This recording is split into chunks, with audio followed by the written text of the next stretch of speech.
Every dog alive today is a descendant of the gray wolf. Exactly where, how and when the wolf became a dog is not known. What is certain is that the dog was the first animal to be domesticated by man. Hi, welcome to HSA. In this video, we talk about man's best friend and how to domesticate him.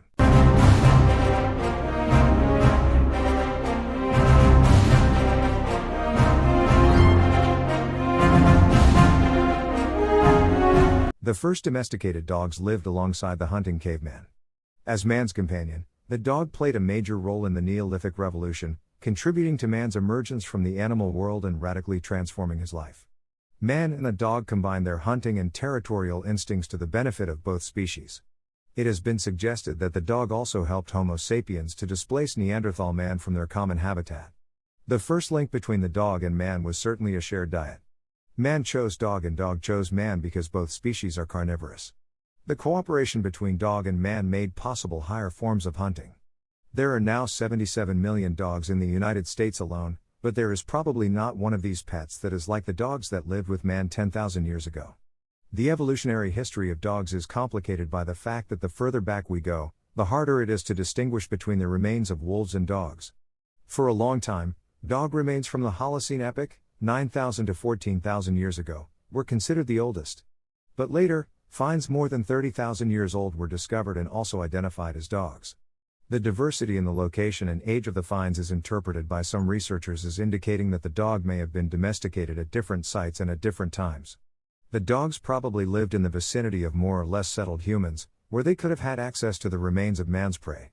According to archaeozoologist Susan Crockford, it was not man who domesticated the dog, but the dog domesticated itself. The smaller wolves were more curious and less fearful than the larger, dominant animals, so for generations it was individuals with these traits that were selected to live with humans. The dog living alongside humans could have had many roles. They could be used as sentinels, to move heavy loads, and for hunting. Evidence of dog burials suggests that they may have had a spiritual role. Among the prehistoric dog finds, 2 mummified artifacts from puppies found by 2 men searching for mammoths in Yakutia in 2015 are unique. The dogs may have been siblings and could have been buried by a landslide 12,450 years ago. Uniquely, permafrost, a permanently frozen environment, preserved the pups' bodies, fur and internal organs in perfect condition. It was also the first time that the brain of a dog from this period had been preserved intact. Archaeologists are now continuing their search for the people who may have owned these dogs. Every dog owner knows the look in a dog's eyes that is irresistible and naturally reciprocated by the owner. A team of Japanese researchers has described how a look between a human and a dog can result in the release of oxytocin, a bonding hormone, in both of them. The researchers also found that the oxytocin released is more than that released when you pet or talk to the dog. Man created the dog, and living with a dog has given man advantages that have contributed to his evolutionary success. This man-made animal has, over the millennia, given up its own life-sustaining instincts and can no longer survive without man.